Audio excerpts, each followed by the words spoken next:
Bagi Ikhwan, sambil nunggu jawaban dari Ikhwannya, Ikhwan ada pertanyaan untuk bertanya jawab buat Ikhwan yang mau bertanya. Betul.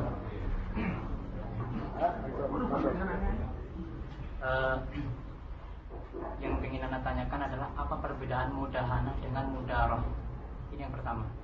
Yang kedua, kalau kita melihat realita kaum muslimin, bahwasanya kebanyakan dari kaum muslimin di sekitar kita mereka dalam keadaan awam. Oleh karena itu, yang ingin Anda tanyakan adalah prioritas pertama kita dalam berdakwah kepada siapa dulu? Apakah kepada keluarga atau bagaimana sebaiknya, Ustaz? Itu saja.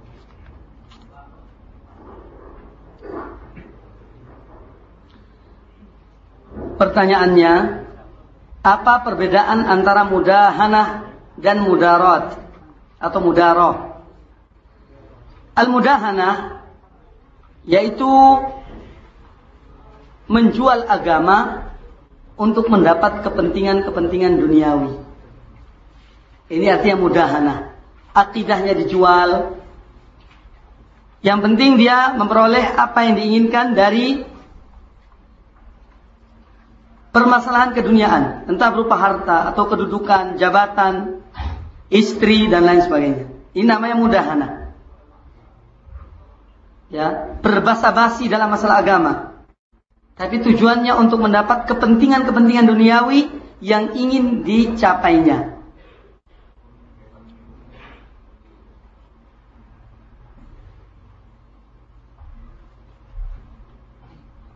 Kemudian yang kedua, yang mudaroh, yaitu seorang atau sikap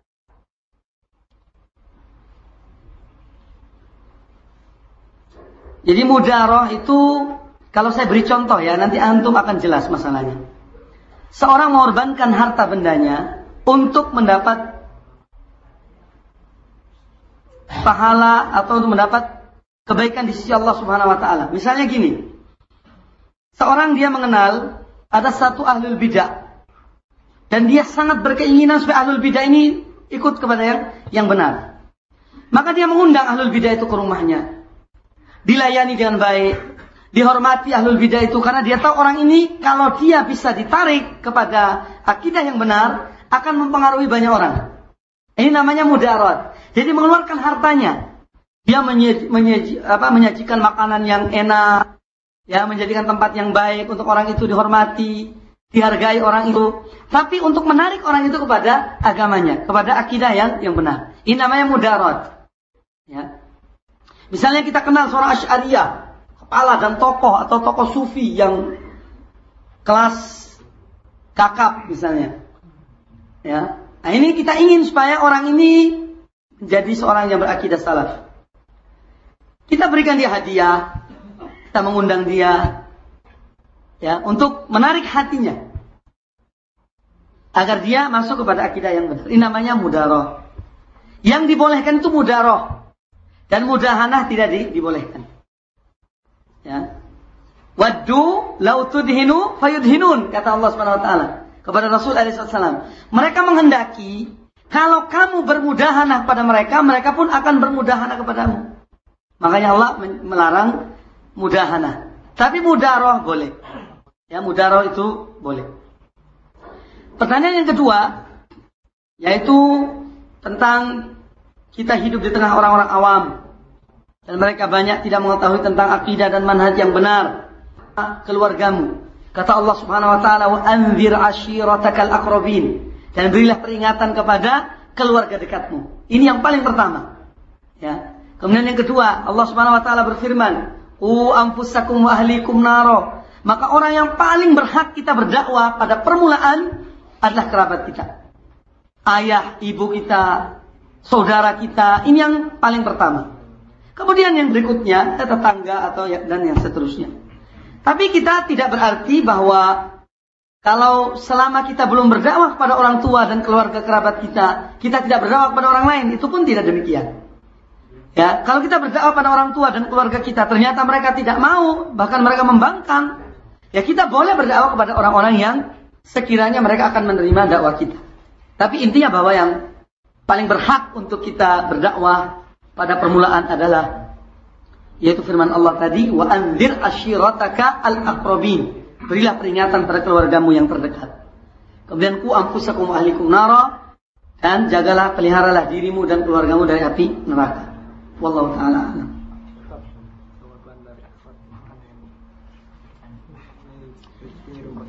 Pengirim pertama di sini ya jawaban dari akhwat, yaitu akmalul mu'minina imanan ahsanuhum khuluqan. Ini kurang hum. Ya. Kemudian yang kedua, ikmalul mu'minina imanan ahasinuhum khuluqan. Ini lebih keliru, kelirunya lebih banyak. Jadi yang pertama, yang benar, ya walaupun kurang sedikit, akmalul mu'minina imanan ahsanuhum khuluqan. Hanya kurang hum. Karena ini salahnya dua. Yang pertama ini yang benar. Kemudian yang kedua, yang pertama itu al-ilmu qabla al-amri bil ma'ruf wa nahyi anil munkar. Yang kedua ar-rifqu anil hikmah. Ar-rifqu inda al-amri bil ma'ruf wa nahyi anil munkar. Dan yang ketiga yaitu as-sabru ba'da al-amru bil ma'ruf wa nahyi anil munkar.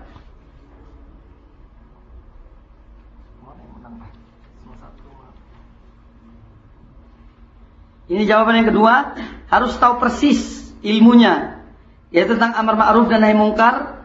Harus tahu betul apakah itu ma'ruf atau munkar berdasarkan Quran dan Sunnah. Kemudian yang kedua dengan lemah lembut, yaitu ar-rifq. Yang ketiga dengan sabar dari celaan-celaan. Ini bagi yang pertanyaan kedua, dua pemenangnya. Jadi dua kitab yang harus disiapkan oleh panitia.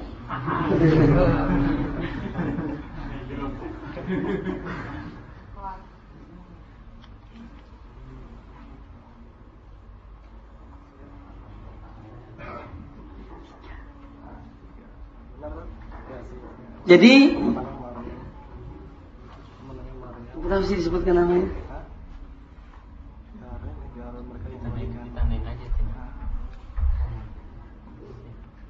Ini pertanyaan yang pemenang wanita yang pertama yaitu Ukhti Maryam. Ya, MRM. Kemudian yang kedua ini disingkat aja lah. T dan R dari Lembang. Yang ketiga D dan W dari Sekeloa. Yang keempat yaitu NHNFH. Ini perlu disamarkan namanya biar tidak gelisah yang ikhwan.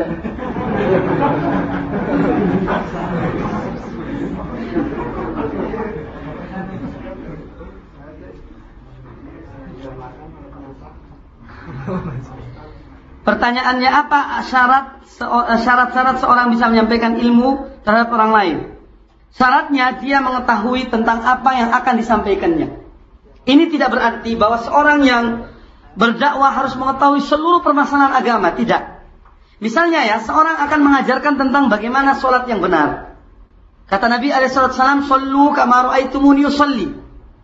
Nah, dia yang akan menyampaikan tentang sholat ini minimal harus mengetahui tentang bagaimana sholatnya Rasulullah SAW. Dalam bidang itu harus dikuasai. Atau minimal dia punya rujukannya. Ya, ini harus dia miliki. Ya, harus dimiliki. Itu syarat yang paling utama atau syarat yang harus dipenuhi oleh seorang yang akan menyampaikan, yaitu dia mengetahui tentang permasalahan yang akan didakwai, yang akan disampaikan. Harus dia mengetahuinya. Kemudian harus ikhlas dalam menyampaikan karena Allah Subhanahu wa taala. Bagaimana kalau mempunyai apa?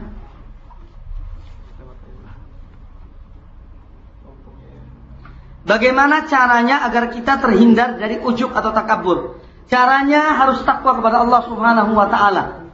Artinya seorang itu dia takut pada Allah Subhanahu wa taala akan amal perbuatannya yang bercampur dengan ujub dan takabur. Yang kedua harus dia ikhlaskan amalnya semata-mata karena Allah Subhanahu wa taala. Ya. Jadi obat dari ujub adalah ikhlas. Penawarnya dengan ikhlas. Bagaimana cara ikhlas? Ya harus melawan ujub itu. Ya, istighfar pada Allah. Memohon hanya benar-benar dia melakukan hal itu karena Allah Subhanahu wa taala. Jadi penawar dari ujub adalah atau takabur yaitu ikhlas kepada Allah Subhanahu wa taala.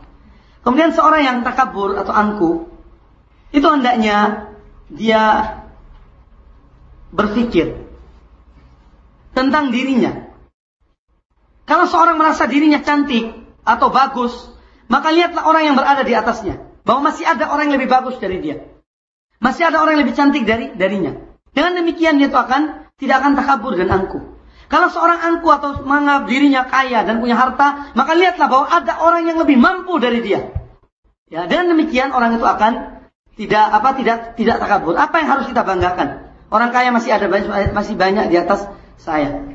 Kemudian atau melihat orang yang di bawahnya agar dia mensyukuri nikmat Allah dalam kekayaan. Ya, dia melihat orang yang lebih rendah darinya. Sehingga dengan demikian dia akan hilang rasa takabur dan dia akan senantiasa mensyukuri nikmat Allah Subhanahu wa taala.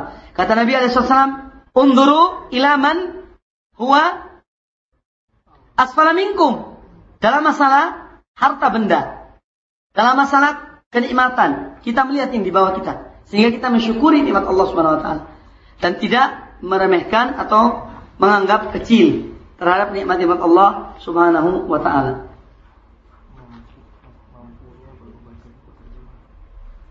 Bagaimana kalau seorang kemampuannya baru bisa membaca buku-buku terjemahan, kalau memang di sekitarnya sangat membutuhkannya? Ya, diberikan buku terjemahan itu. Sampaikan semampu kita untuk menyampaikannya. Tapi kalau kita tidak tahu sesuatu, maka tanyakanlah kepada orang yang mengetahui.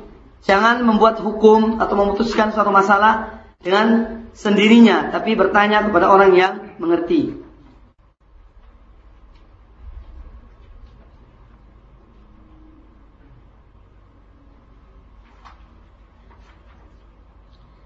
Di sini disebutkan bagaimana akhlak Rasulullah SAW terhadap wanita, dari keluarganya maupun wanita yang lainnya, bicaranya dan sikapnya. Rasul SAW seorang yang sangat berakhlak dan berakhlak mulia kepada Rasul SAW. Antum ingin mengetahui tentang Rasulullah SAW dan keluarganya, baca kitab tentang rumah tangga Rasulullah SAW, sudah diterjemahkan.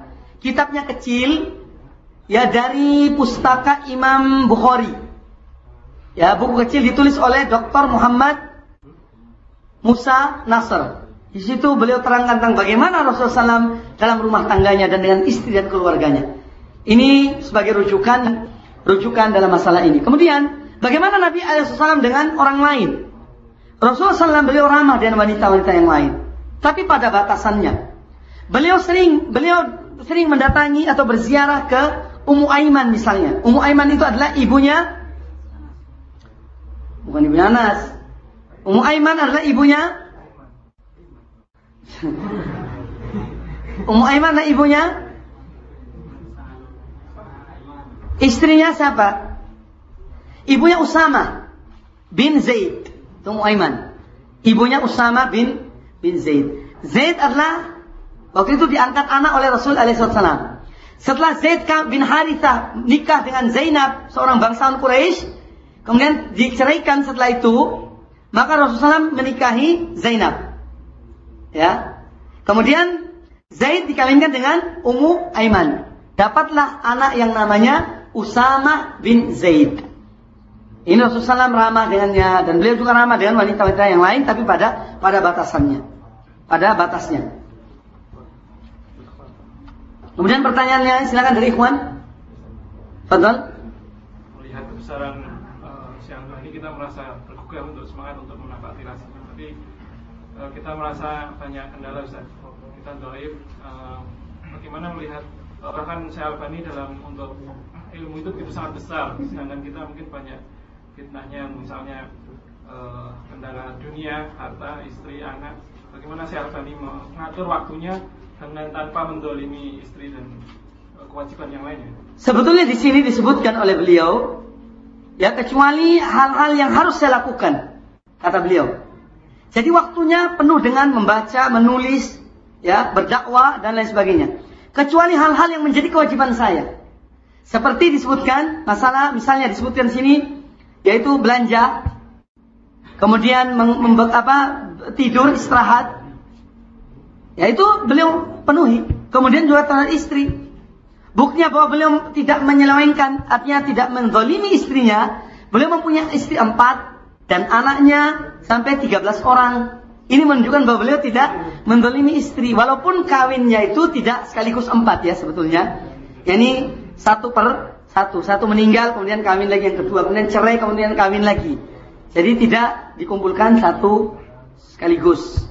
Tapi ini tidak berarti bahwa beliau tidak melaksanakan sunnah Rasul SAW dalam masalah poligami. Tidak demikian. Cuma intinya bahwa beliau mempunyai waktu untuk anak, untuk istri. Ya.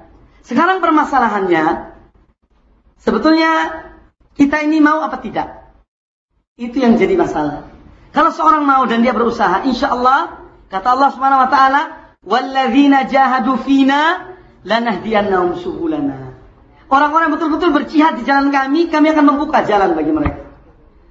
Ya. Ini intinya mau apa tidak itu saja. Ya. Kemudian Allah mengatakan juga, wa yahdi ilaihi man anab. Allah memberi petunjuk kepada orang yang betul-betul mau kembali kepada Allah. Ini artinya ada kaitan dengan kemauan. Mau apa tidak, itu masalahnya. Kalau seorang berusaha, insya Allah dia bisa membagi waktu. Kapan untuk istri, kapan untuk mencari nafkah, kapan untuk membaca atau mendengar kaset misalnya, dan seterusnya. Insya Allah kalau kita mau, Allah membuka jalan. Sekarang dari kemauan kita saja. Kadang-kadang kita menunda-nunda waktu. Banyak di antara kita menunda-nunda nanti. Ya, saya akan begini, saya akan begitu, saya akan berbuat ini, saya akan mendengar kaset ini, saya akan menulis ini. Tapi akan taswif namanya. Sehingga kita tidak pernah melakukannya. Coba kita paksakan diri kita. Duduk di kamar, tidak mau keluar. Hadapi apa yang kita hadapi itu. Ya kitab, atau mendengar, atau menulis. Jadi coba diusahakan, diupayakan. Atau dicoba dulu. Kalau tidak pernah dicoba, ya sulit. Ya. Intinya kita yakin pada Allah Subhanahu Wa Taala. Allah akan membuka jalan bagi kita. Wallahu taala a'lam. Yang lain silakan.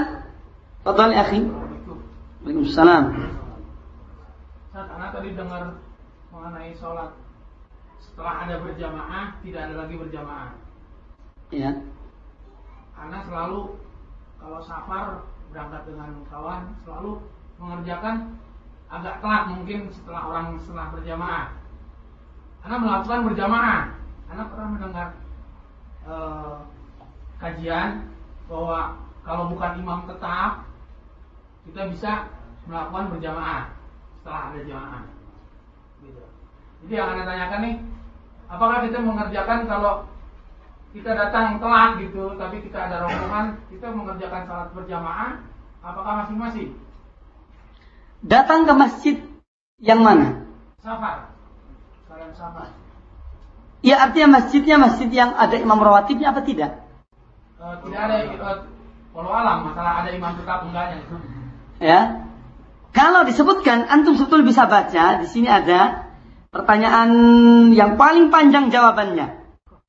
Ya, yaitu pertanyaan nomor 12. Sudah dijawab tuntas oleh Al-Albani rahmatullah alaih. Pertanyaan nomor 12 halaman 232. Itu bagus sekali tentang bagaimana Anda dalam masalah safar, ya ada jawabannya situ. Tolong jelasin. Ya?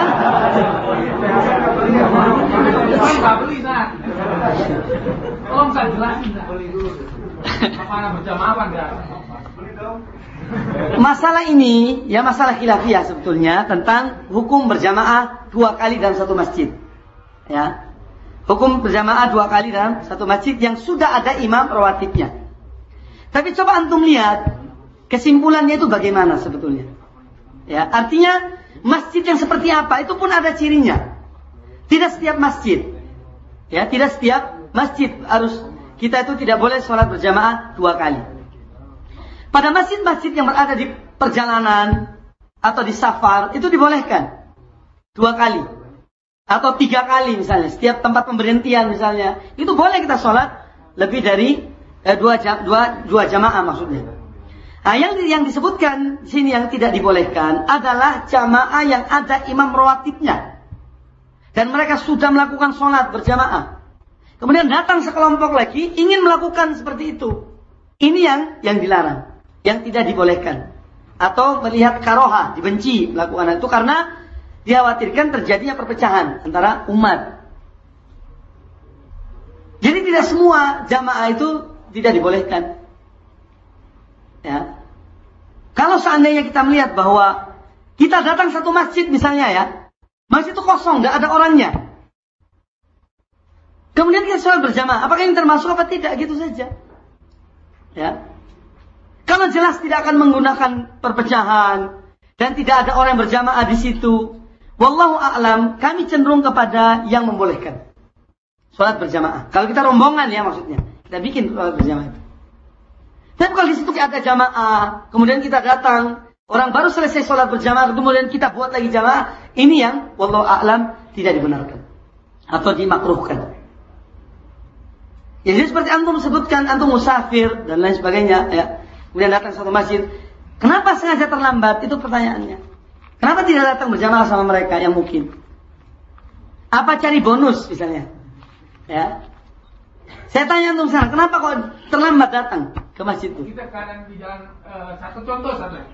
Kemarin di sini salat dibagi dua karena penuh.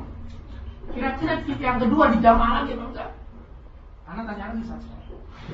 Loh, faktornya itu kan faktor yang kedua ini adalah faktor tempat. Karena tidak ada tempat. Aku ada. Gitu. Kebetulan memang ada juga yang mengingatkan kami gitu, anak. Ya? Jadi cuman anak nggak pakai ingatan itu gitu, Sa. Karena anak pernah dengar kajian juga boleh gitu, Sa, ya. Macamnya kalau penuh gitu kan boleh. Nah, anak karena anak ini baru kajian sekali terus ada yang ingatkan insya Allah diri pun paham gitu kan. Kata Ustaz kan tadi ada apa hilaf. Betul, masalah khilafiah. Jadi sekarang anak menanyakan lagi supaya anak mantap. Makanya faktor tadi yang saya katakan, kalau misalnya karena penuhnya masjid, ya, karena penuhnya masjid ya, kemudian mereka bergelombang dan tidak mungkin sholat di luar, ya, misalnya, maka insya Allah itu termasuk bukan hal yang termasuk dalam kajian ini, artinya dalam hal yang dimakruhkan. Itu karena memang mereka ini para semua ini pendatang, bukan orang di sini kan itu. Jadi wallahu alam, saya melihat hal-hal kondisi-kondisi darurat seperti ini, ya kami melihat dibolehkannya sholat berjamaah beberapa kali karena faktor tadi. Tapi kalau sudah jelas ada masjidnya, kemudian ini imamnya rawatibnya ada, kemudian kita datang bikin kelompok lagi dan macam itu enggak. Ya. Jadi kalau dalam masjid-masjid yang sudah jelas imam rawatibnya dan Anda datang pada waktu itu, tapi terlambat, maka sholat sendirian. Ya, sholat sendirian. Wallahu ta'ala a'lam. Silakan. Saya punya dua pertanyaan, Ustaz. Yang pertama menyambung pertanyaan akhi tadi. Saya pernah masuk di suatu masjid terlambat karena sesuatu hal, dan ketika saya masuk itu udah jamaah kedua, yang menurut saya itu seharusnya nggak perlu jamaah kedua. Nah, apakah sebaiknya saya ikut saf mereka atau saya menyendiri? Karena saya sering khawatir kalau saya sendiri nanti disangkanya ini aliran mana gitu, beda sendiri. Itu yang pertama. Yang kedua, saya kan kuliah masuk sore, Ustaz, dan sampai malam.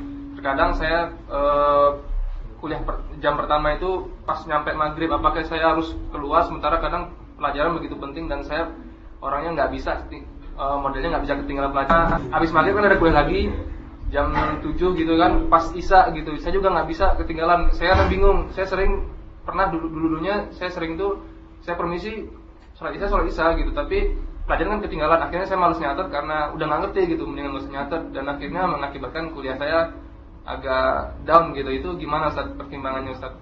Pertanyaan saya dulu aja. Pertanyaan yang pertama, kalau Anda khawatir, kan katanya khawatir seandainya tidak ikut bersama mereka, itu dianggap aliran lain. Itu sebetulnya su'udzon kepada mereka. Maka jangan dahulukan su'udzon pada orang ya. Kalau muslim kita husnudzon pada mereka. Gitu. Kalau Anda berprinsip bahwa saya mau yang sendirian, gitu saja, jangan su'udzon. Kalau ditanya terangkan, kalau saya berpendapat bahwa saya tidak melihat adanya sholat jamaah yang kedua. Gitu saja. Enggak termasuk berbohong, Ustaz. Kan berbohong. Ya kan? Padahal kita tahu mereka ada jamaah kedua, terus tadi saya sarankan, saya mengatakan saya nggak melihat ada jamaah kedua. Loh, itu bukan bohong namanya, kan benar Anda jujur mengatakan demikian. Saya tidak berpendapat, artinya tidak mengikuti pendapat yang membolehkan sholat berjamaah 2 kali dalam satu masjid yang ada imam rawatibnya, maka saya sholat sendiri. Kan tidak bohong, masa bohong? Tidak bohong kan? Iya. Justru mereka diterangkan. Kan demikian. Itu yang pertama. Ya, jadi kalau saya sendiri condongnya, kalau memang Anda mantap, ya sholat sendirian. Ya, tidak usah gubris. Tapi kalau kamu mau memakai fatwa Syekh bin Bas misalnya, sholat berjamaah lebih afdol, ya terserah. Itu kan fatwa mereka, para ulama-ulama besar semua. Syekh bin Bas melihat bolehnya sholat berjamaah walaupun beberapa kali, selama tidak mengganggu jamaah yang pertama dan tidak memecah belah umat, itu dibolehkan oleh fatwa Syekh Abdul Aziz bin Abdullah bin Baz. Itu demikian. Jadi terserah Anda. Saya juga tidak berani menginikan. Cuma saya pribadi, setelah membaca pendapat Imam Al-Albani tentang tidak adanya jamaah 2 kali, maka lebih cenderung untuk tidak mengikuti jamaah yang kedua. Ya, ini. Kemudian yang kedua, masalah tentang masalah sholat berjamaah. Yang pertama, saya katakan pada Anda, istafti qalbaka. Ya, tanyakan pada hati Anda tentang masalah itu. Ya, artinya ini masalah yang pertama, masalah sholat, masalah yang paling utama. Awwalu ma yuhasabu bil abdu yaumal qiyamah adalah as-sholat. Fa in shalaha sayru amalihi wa idza shalaha fasada sayru amalihi. Maka yang pertama dihitung adalah tentang sholat. Sedangkan masalah kuliah itu pertanyaan mungkin yang paling terakhir. Ya. Jadi jangan dahulukan yang terakhir, kemudian meninggalkan yang pertama. Wallahu a'lam. Ataupun keterlambatan, Anda bisa fotokopi, kan apalagi sekarang zaman kuliah fotokopian kan, yang mudzakirat, tulisan-tulisan tinggal ini teman gitu. Jadi wallahu a'lam, kalau saya tetap mendahulukan sholat. Dan insya Allah kalau kamu niat demikian untuk mendahulukan sholat, Allah akan memudahkan, insya Allah demikian. Harus ada keyakinan demikian, bahwa Allah akan memudahkan dalam urusan ini. Karena sholat ini paling utama dan harus diutamakan. Ya. Yang masalah sekarang kurangnya keyakinan. Wah nanti saya terlambat, wah nanti saya tidak lulus, wah nanti saya ini. Jadi syaitan semakin, itu bisikan-bisikan syaitan. Tapi kalau kita yakin pada Allah Ta'ala dan tidak melanggar ya peraturan sekolah itu, intinya saya sholat, sudah sholat datang lagi, ya, insya Allah Allah akan membuka jalan bagi kita. Wallahu ta'ala a'lam. Dahulukan sholat.